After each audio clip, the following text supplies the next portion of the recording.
Of course, one element would be an economic system that would provide for the well-being of all of the members of that society. And what would an economic system like that look like? Well, a few examples of the references to an economic system that Baha'u'llah has made. He calls for the abolition of the extremes of poverty and wealth, where it would be impossible to find a situation where on one side of the world one man was relegated to living in a drainage pipe because he couldn't afford a house, while another man lived in a castle.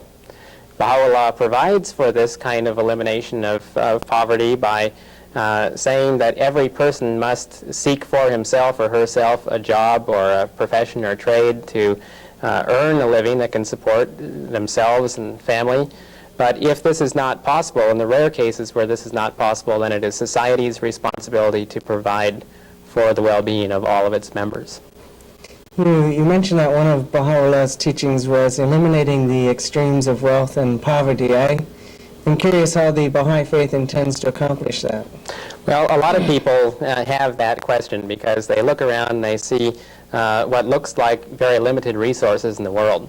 But as I look at those resources, I've done quite a bit of traveling, and I believe that the problem is really more access than availability. Take, for example, the question of food supply. A lot of people believe there just isn't enough food to go around and supply all of the population that exists in the world today. But if you look at the current situation, you find starvation in some areas of the world and paying farmers not to grow food in some areas of the world. And to me, that's a problem of access rather than a problem of availability. Well then, what are some of the other teachings that Baha'u'llah has brought that is supposed to bring an economic solution to the world's problems? Well, Baha'u'llah has called for cooperation between labor and management, for instance, that through this, management should fairly treat their employees in such a way that all the employees are allowed to earn a reasonable standard of living, participate in a share of the profits of the company, and in return, the labor should be reasonable in its demands on management, so to ensure the going status of the company, that it can remain in business. Also, this cooperation extends to the area of decision-making, where the input of both labor and management is valued as an important part of the decision-making process. These are quite interesting principles that the Baha'is believe in, but I can't help but asking myself, is this realistic? Well, a lot of people believe that the nature of man is set. Baha'u'llah has told us that the nature of man is really an essence that is educable and changeable, and that through formal education, experience, and religion, not only can it be developed, but it can also be molded in such a way that these ideals we've talked about are not only possible, but will soon become a reality. What are the Baha'is doing who presently, we're talking, I think, a great deal about what the future society will look like. What do Baha'is do today that is a reflection of the Baha'i teachings on economics? Well, Baha'is today are working hard to spread these teachings throughout the world to gain greater and greater recognition of this new reality that God has once again spoken to man and brought teachings that not only promote economic justice and fairness, but fairness for all people in terms of equality of opportunity, universal education for all, and teachings that are related along those lines. Now, you've talked about the specific teaching of labor and management. You've talked about the extremes of wealth and poverty. And as I think, I don't recall much being mentioned in other religions. Why is it the Baha'i faith has specific teachings about the economic principles? Well, this is a very unique age in which we live. This is the first time that the world as a unit has had to address these problems, which at one time were very much smaller and much more isolated in their nature. And so the time is such that God has once again spoken to man through his messenger, Baha'u'llah, and brought teachings that address these same economic kinds of issues on a global scale. They're really not new teachings. It's just that they emphasize the importance of looking at it from a world perspective. Well, I'd like to thank you for being with us today, and I've enjoyed it.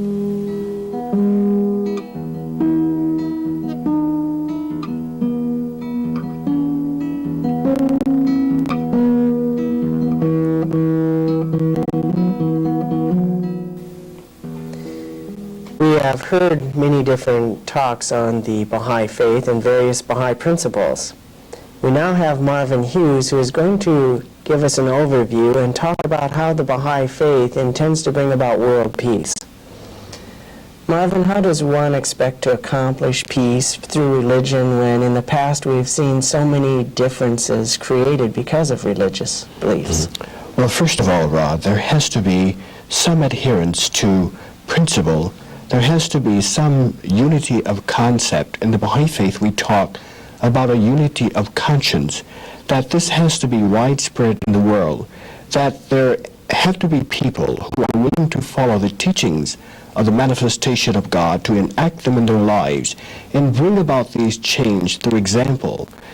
Consequently, once people, the generality of people, see that a person can change, or a large group of people can put away their differences, such as in the Baha'i faith, where people of many various backgrounds live in harmony and peace, which the world thought could not be done in the past. Once they see that this can be done, then the world is more willing to try it themselves. We must also understand that the character of what a person done is given meaning by his belief. That, for instance, that a person like Christ or Peter or the apostles, the character and the meaning of their acts were given scope and breadth simply by their lives.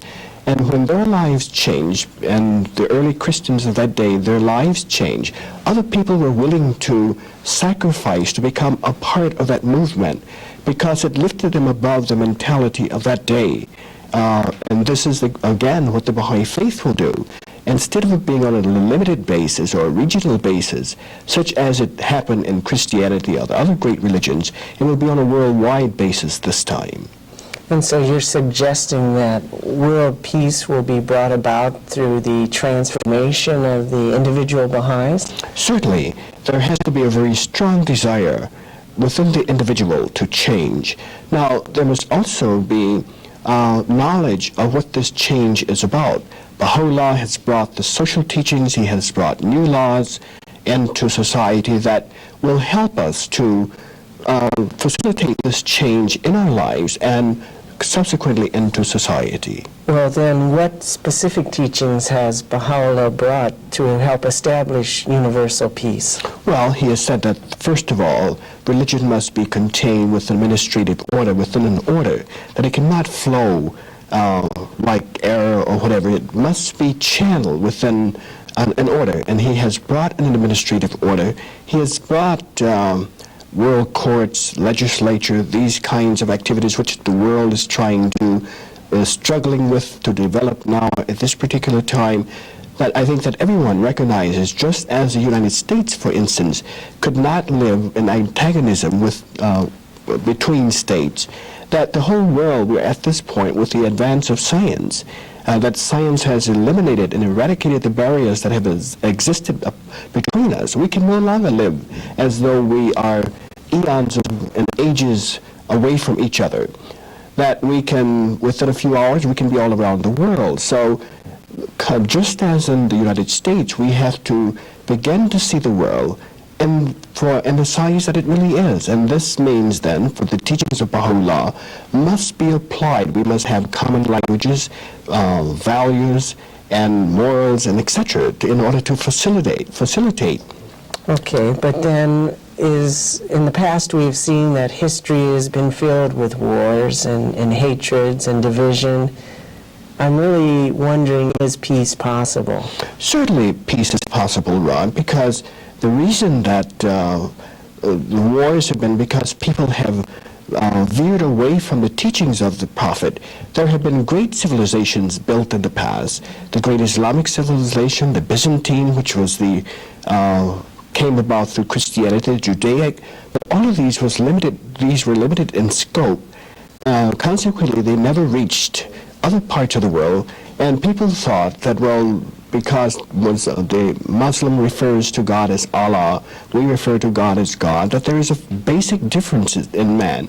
And Baha'u'llah has said that religion is one, that mankind is one, and this is the pivot around which all the religions of God revolve. That is that there is one man, one mankind, one religion, and one God.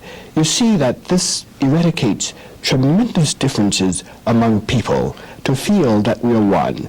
He also brings new symbols in order to lift man's thinking above the ordinary. Very good. Thank you for being with us, Marvin. Thank you, Rod.